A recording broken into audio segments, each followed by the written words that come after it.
The ice is scary, the snow could be fun, but on top of this too, we have another system that's going to be rolling on in. This is going to be Sunday and into your Monday. So you thought you were done in the Northeast, we got one more round. Now the second round is going to be fast moving and it'll mostly just be rain for the most part. So we'll be watching out for that. We're going to have a nice blast of cold air that's going to be right behind this system. Let's break it down for you. So again, the snow and the ice, that's going to be coming in later on today and into early on your Saturday morning.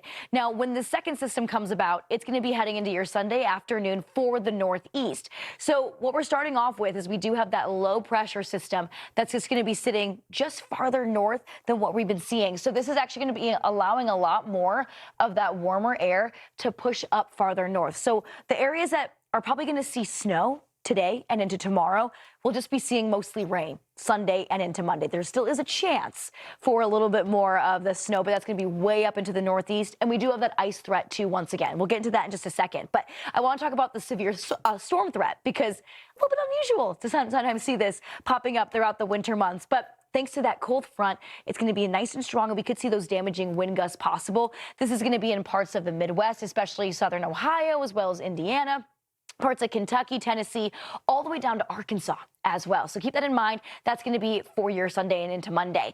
Now, let's time this out a little bit for you. By the time we see all of this energy rolling on through Sunday morning, it's going to be heading over into the Midwest. Temperatures are still going to be on the warmer end of here, Steven. Yeah. So we'll probably just be dealing with rain, maybe a little bit of a wintry mix way up into the northern parts of Michigan. But then that energy starts to move towards the Northeast, and this is where you can see that front there too, going to be impacting farther south.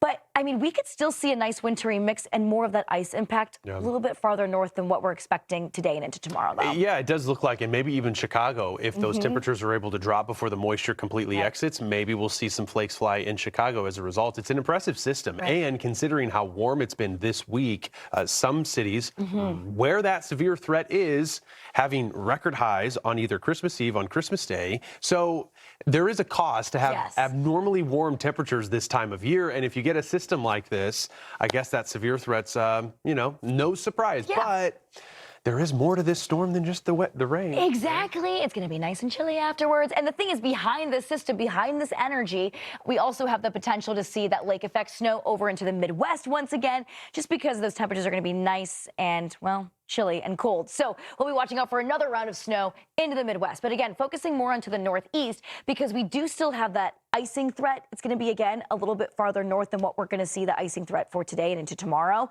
But snow mostly into the north, the I-95 corridor, you're just getting the rain. But when we end up seeing systems that just put down a lot of snow and then you add rain on top of it, and then you make it cold, that could create a little bit of a concrete situation, and that's when the roads can also be a little bit iffy and dangerous to be on, too. So here's the ice potential I've been talking about. You can see it heads up farther north into Maine, New Hampshire, and into Vermont areas, too.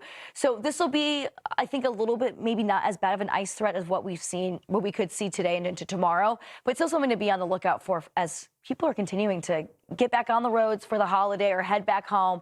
So this is going to be a bit concerning as we move into Sunday, Monday, and even into Tuesday as that cold air moves on in. Yeah, the cold air when we head a little closer to the new year is going to be felt again. I mean, a lot of people are feeling it in the Northeast this morning, but based on what the next 72 hours will feature, it is a roller coaster. Yeah. You can't get used to the temperatures that we're going to feel today, even tomorrow, or on Sunday, because this pattern is pretty progressive and we're going to see the temperature swing. However, by Sunday into Monday, I think that cold air is going to have some staying power. So it is going to feel like the end of December. It's going to feel like it should be feeling. And yeah, when you have winds that are fetching over the lakes, we know what happens then. Exactly. We got the lake effect, we have the cold air. Winter's here. We tried. I guess some tried. Some tried harder than others, but yeah, it's eventually going to win out.